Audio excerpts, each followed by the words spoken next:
aplicaciones del gradiente y la derivada direccional. Debemos saber lo siguiente: las propiedades del gradiente.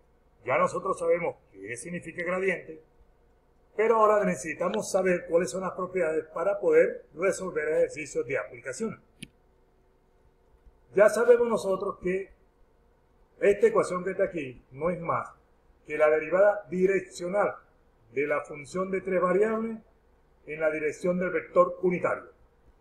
Y eso se define como el producto escalar del gradiente de la función multiplicado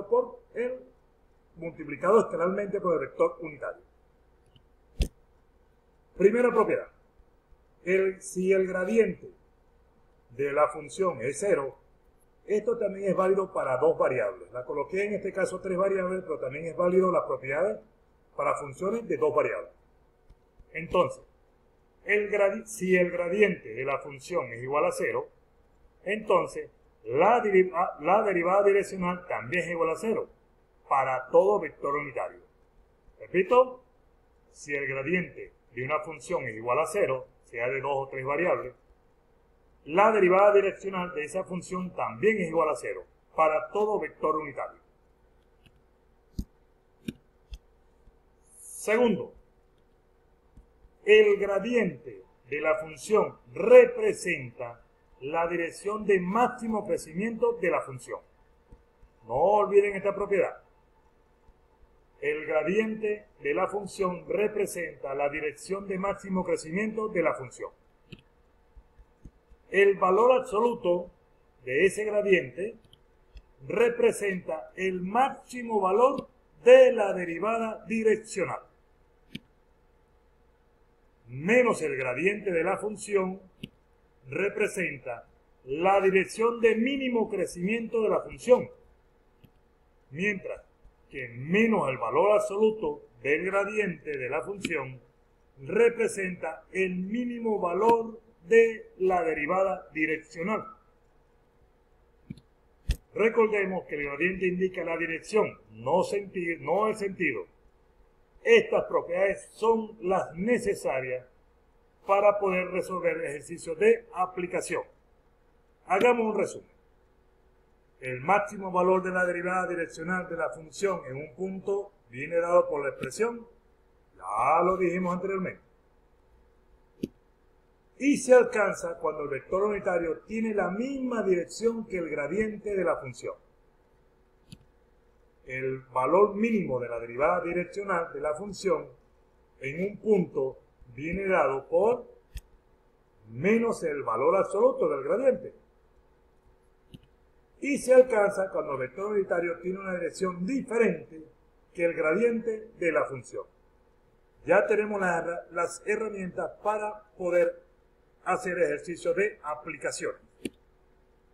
Vean, sean la función f de x igual a seno, el argumento es 2x menos y, un punto menos pi tercio, pi sexto, y otro punto 0, 0. Determine la derivada direccional en la dirección, vean bien, de P a Q. La dirección en que la función crece más rápidamente y la razón de crecimiento máximo. ¿De acuerdo? Si ya tenemos claro las propiedades del gradiente y la derivada direccional, indica que aquí solamente nos están pidiendo que aplique las propiedades. ¿Qué hacemos? En primer lugar, debemos calcular como siempre el gradiente. ¿El gradiente de quién? Por supuesto, de la función. Recordar además que el gradiente es un vector. Entonces, derivada parcial con respecto a x de la función dada, simplemente nos da el coseno del mismo argumento, derivada interna nos da 2, coma, porque todo esto es un vector, derivada parcial de la función con respecto a y, derivada del seno es coseno, del mismo argumento, y la derivada del argumento es menos 1. Por esta razón aparece menos 1. Ya tenemos aquí el gradiente de la función. ¿Qué hacemos ahora? Por supuesto, evaluamos ese gradiente en el punto dado. Evaluamos el gradiente en el punto dado.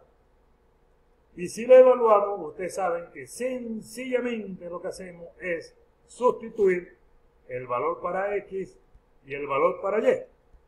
Lo sustituimos, aquí lo pueden observar muy bien. Efectuamos las operaciones, vean aquí, efectuamos las operaciones. No olviden esta coma, no olviden esta simbología para indicar que el gradiente es un vector. Al efectuar las operaciones nos queda entonces como resultado que el gradiente de la función evaluado en el punto menos pi tercio, pi sexto nos da menos raíz de 3, raíz de 3 sobre 2. Recuerdan que es menos raíz de 3i más raíz de 3 sobre 2j. Por si acaso quieren usar la otra notación.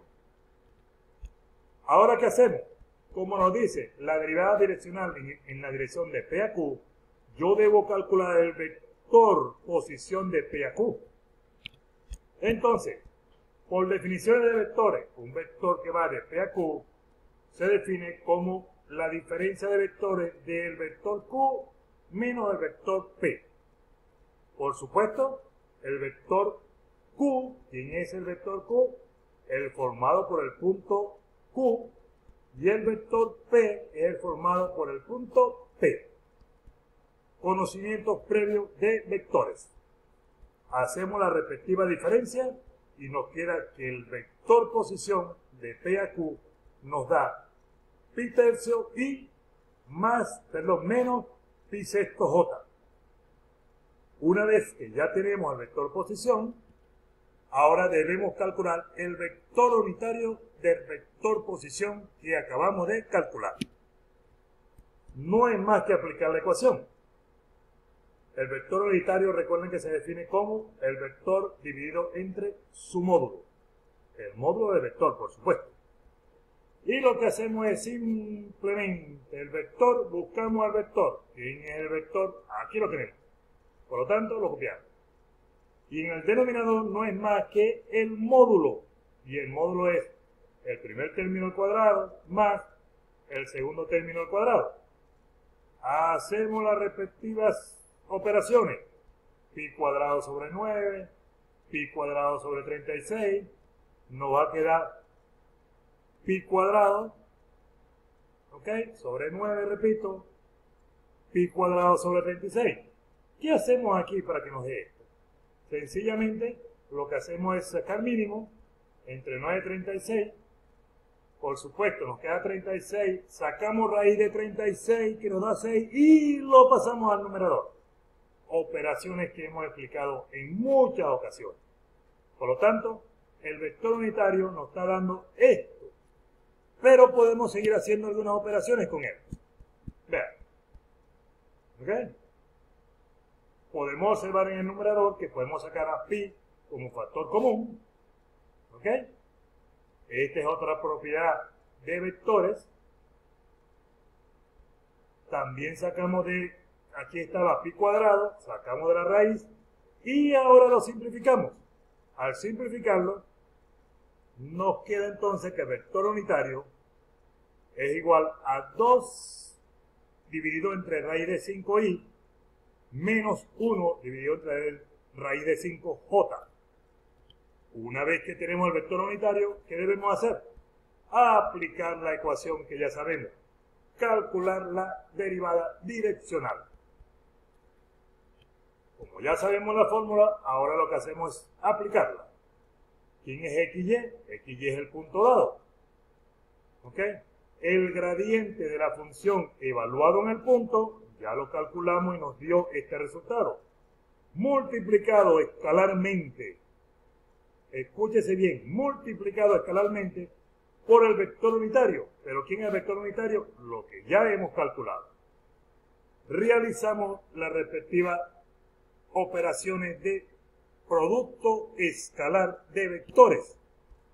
Y recuerden ustedes, ya una vez más lo digo, que i por i es 1, i.i es 1, i.j es 0, j.i es 0, y j.j es 1.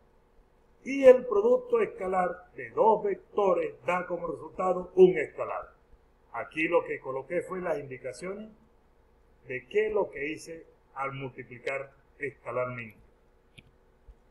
Una vez que hago las operaciones, nos queda entonces esta operación que está aquí, no es más que esta. Esta operación que está aquí no es más que esta. Y resulta que la derivada direccional de la función evaluada en el punto nos dio como resultado menos 5 raíz de 3 dividido entre 2 raíz de 5. ¿Ok? La segunda pregunta, ¿cuál era? Que determine la dirección en que la función crece más rápidamente. Solamente debemos saber las propiedades, las definiciones que dimos comenzando este vídeo. ¿Quién nos indica la dirección en que la función crece más rápidamente? Solamente nos indica el gradiente evaluado en ese punto. Pero ya eso lo calculamos. Lo que indico es que el gradiente evaluado en ese punto ya nos dio como resultado lo que tenemos acá. ¿Ok?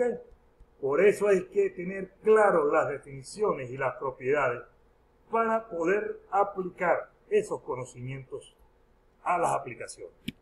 ¿Cuál es la tercera pregunta? La tercera pregunta es razón de crecimiento máximo. ¿Quién representa la razón de crecimiento máximo? La representa el valor absoluto de ese gradiente evaluado en el punto dado. Resolvemos o calculamos el valor absoluto, que no es más que la norma, y entonces ¿qué indica? Que es el primer término al cuadrado más el segundo término al cuadrado. Por supuesto, ese valor absoluto de el gradiente evaluado en el punto nos dio como resultado raíz de 15 medio. Recuerden aquí nuevamente, menos pi tercio al cuadrado sería pi cuadrado sobre 9. Pi sexto al cuadrado sería pi cuadrado entre 36. Efectuamos las operaciones y obtenemos como resultado raíz de 15 medio.